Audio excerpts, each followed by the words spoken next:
Hey everybody, I'm very sorry for having this video come out so late. I had 3 midterms last week. I had a bunch of things to do on the weekend that just suddenly came up. I apologize for those who messaged me about it, and I just want to say that that's not going to happen again, and I'll make sure it comes out every Wednesday. So let's get to the show. So this was an unbelievable episode. I think my jaw dropped about 3 times during this whole episode. I mean, we'll get into that, but this is probably one of my favorite episodes of all time. The fact that it was a Hugo-based episode as well makes it even that much better. So we start off in the 2004 timeline where Miles' dad is actually announcing Hugo for this award of Man of the Year that he won.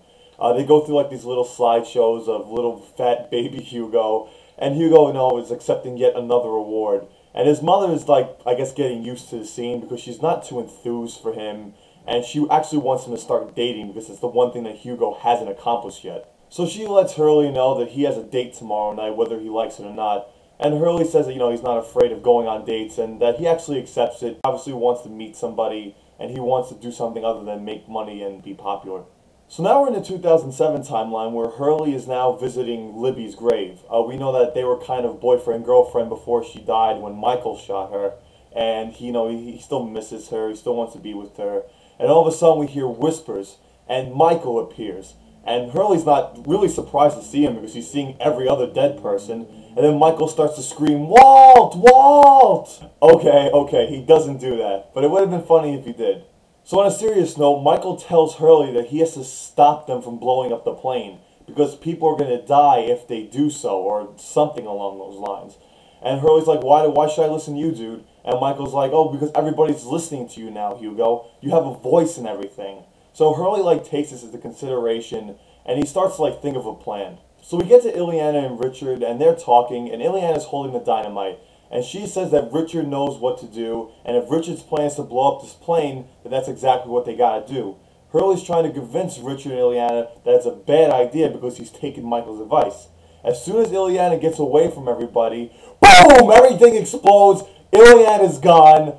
Wow, I mean, did you not expect that to happen when she's holding the same dynamite that Arts did when he blew up as well? That was so funny, but it was, wow. So 2 things that I got from this were, one is that I think the reason why Ileana blew up away from everybody is just because the candidates can't die yet. I mean, we've seen before the whole thing with Richard and Jack with the dynamite. I guess Ileana was not supposed to be near them when her time was to come because none of the candidates can die. And 2, I think it's a really crappy move on Jacob's part if this was Ileana's way to help out the island, to show that the dynamite is no good. Because Ileana thought Jacob as a father, and it's like, oh, here you go in return, fake daughter, I need you to blow up. I don't know, it's kind of messed up.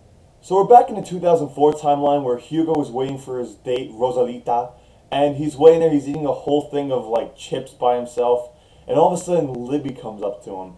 And she acts like that she's seen him before, and Hugo's astounded by how pretty she is, and he sits her down. So Libby asks Hugo, does he believe in soulmates? And he's like, I guess. And then, they have this little moment there. And then all of a sudden, Libby's doctor, Dr. Brooks, comes and says, oh, I'm sorry for her bothering you. And, Hugo doesn't know what's going on, and then, he's a little confused. As Libby's walking away, Libby says, oh, everything I said I meant. And then we see Libby getting into a mental institution van. So Hugo gets bummed out because he thinks that the girl of his dreams, who he finds so gorgeous, is nuts. And to solve this solution, he goes to one of his own stores and gets a family-sized thing of chicken and starts eating it all by himself. All of a sudden, our Cupid walks in, Desmond, and he sees Hurley is sitting there. And he goes sits next to Hurley, says, oh yeah, I recognized you on the plane. And he's like, yeah, whatever. And then he goes, oh, why are you bummed out? And Hurley goes on to explain to him that he thinks that the girl of his dreams is crazy. And then Desmond says to him, tries to encourage him a little bit and says, no, you should go take a chance. Go visit her, maybe things can work out. And Hugo actually goes and does that. So Hurley goes and visits Libby at this mental institution. Libby goes and says, oh, you remember me. And then Hurley's like, no, I don't, but I just kind of wanted to see you. They talk for a little bit, and they find out that Libby is actually there voluntarily. So they go on to their first date at the beach somewhere. So on this little beach date, Hurley brings some food, like a picnic basket, a blanket, and Libby brings cleavage. and they talk for a little bit. And then Libby says, I'm glad I'm here with you. I don't understand why you're here with me. And Hugo's like, yeah, well, I don't understand why you're here with me. And, he looks at himself because he's a big guy. So Libby, obviously the man of the relationship, goes in and leans in for a kiss.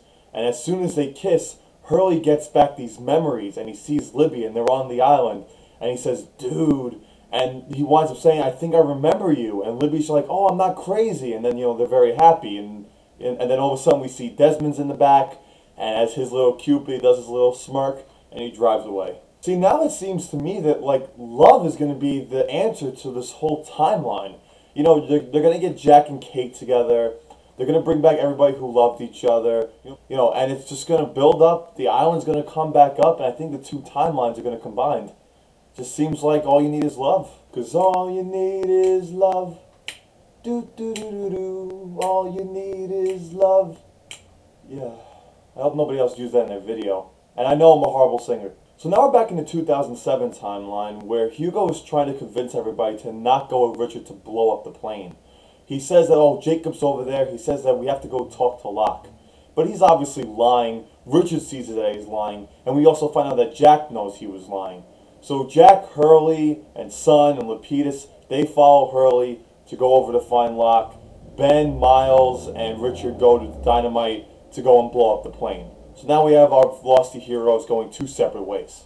So Hurley just walking in any direction, to convince everybody that he's with, that he knows what he's doing, winds up bumping into Michael. Michael lets him know that the whispers that we've been hearing throughout this whole time during the series are people dying, people who are dead, and that who haven't gone up or haven't gone down. They're kind of stuck on the island. And Michael's one of those people for the simple fact that I guess his body or his spirit never made peace with anything for the people that he's killed and for what he did to try to make things better. And I guess that's why maybe he's still stuck on the island. So Michael points Hurley in the direction of Locke. He tells Hurley to let Libby know that he's very sorry for what he did.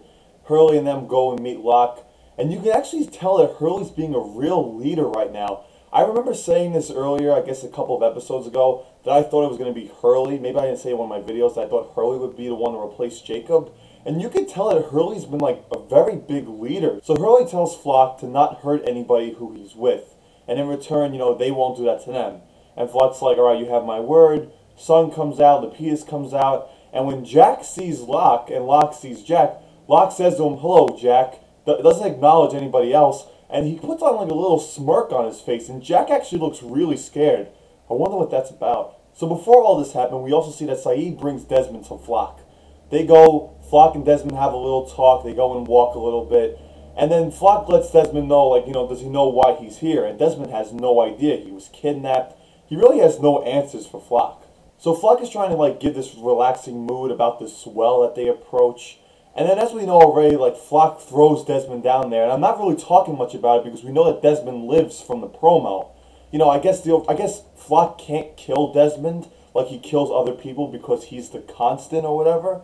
So I guess his main thing was to try to kill him by throwing him down this well. But like I said, we already know he doesn't die, so there's really not much to talk about.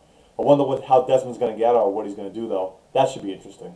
So our final scene is in the 2004 timeline where Desmond is watching Locke in his wheelchair rolling, I guess, to his car.